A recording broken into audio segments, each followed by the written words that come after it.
Hi-Fi Sound Connection is your top spot for all your audio and music equipment, DS18 car audio and powered speaker boxes, which you can also purchase wholesale. Just call us on 610-1230 or 611-9025, located at Zeeburg Public Road, West Coast, Demerara. Hi-Fi Sound Connection. Nothing in life is free, but the MyDigiCell app is. You don't need to be on a data plan to use the app. You can conveniently chat with Ruby or an agent for help. Check your account balance, activate a Prime bundle, or gift it to a friend. Send credit. Check the Georgetown and Burpees Bridge schedules. Activate a roaming plan. Play Shake to Win for cool prizes. So don't worry about a data plan, buddy. Download the MyDigiCell app from the Google Play Store or the Apple App Store today. Digicel, better together. This is the news on top of the hour. Live from our studio in Georgetown. Kaieteur Radio, 99.1 FM.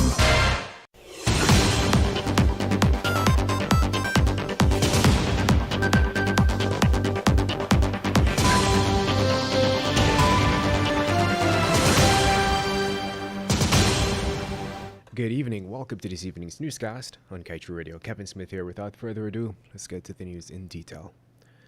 According to the Natural Resource Fund Bill 2021, the PPPC government is proposing that the oil revenues be used to satisfy four specific purposes.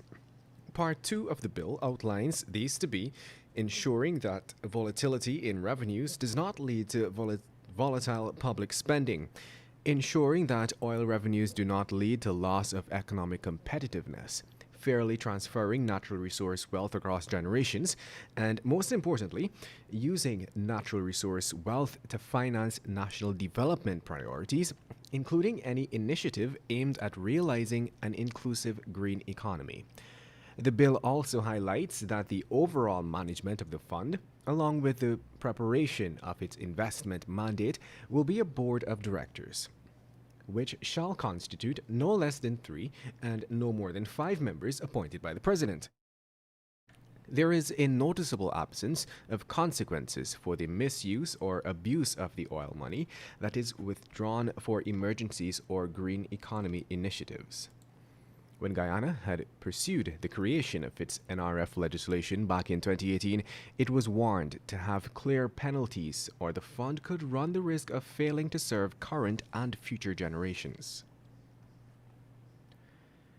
In the government's Local Content Bill 2021, it is being proposed that the Minister of Natural Resources would be tasked with, among other duties, the approval or refusal, after consultation with the Local Content Secretariat, of a Local Content Master Plan and a Local Content Annual Plan, or modifications to an approved Local Content Master Plan or Local Content Annual Plan, prescribing the rules on local content measurement and certification, prescribing the metrics to be applied in determining the achievement of minimum local content levels, with the Minister and his Secretariat having the power to scrutinize and modify the local content master plans and annual plans of oil companies and their subcontractors. The government therefore gives itself ample opportunity to close loopholes so that favoritism and or corruption are removed.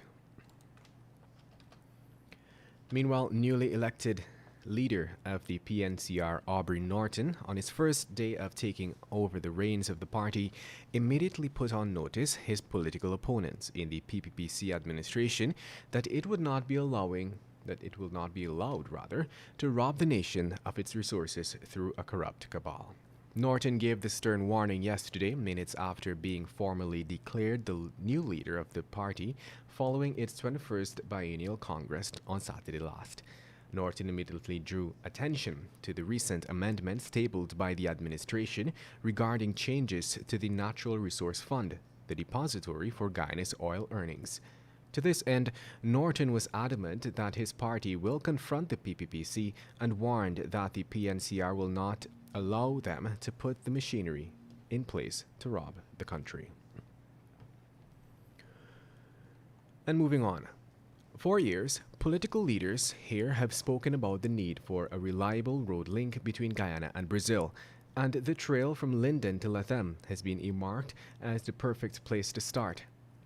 Though several studies have been completed for such a project in the past, the PPPC government seems to be eagerly moving to commence work, with the first phase being from Linden to Mabura. The CDB, which is funding the project in collaboration with the UK, had said that the upgrading of this portion of the largely unpaved road from Linden to Mabura Hill is more than an infrastructure project, that it will include social safeguards that will ensure residents benefit from the road development. However, Kaieteur News publisher Glenn Lal questioned the cost of the project as well as its economic viability. Lal believes that coastal road links are of far greater importance at present, given the increased road traffic. Get the full details in today's Kaieteur News. And now let's tell you, the Ministry of Amerindian Affairs last year purchased a quantity of agricultural tools for distribution to various communities, spending some $27 million. But of the almost 3,000 pieces of equipment that were purchased, only 59 had been distributed. This was unearthed in the audit of the government books for the year 2020, conducted by the Audit Office of Guyana. According to the findings, the sum of $27 million was expended on the purchase of agricultural tools for hinterland communities.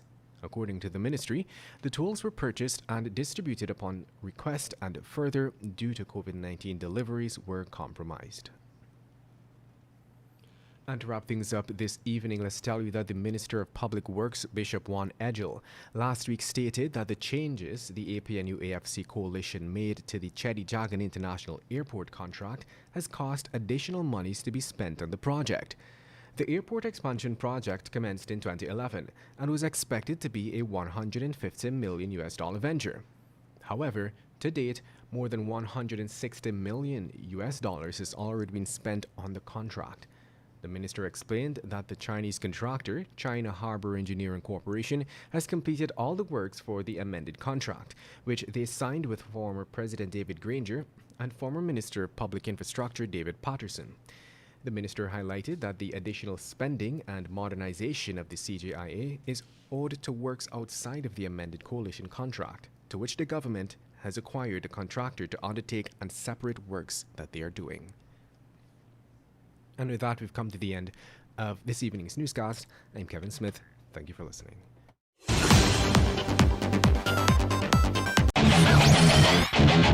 Want value for your advertising dollar?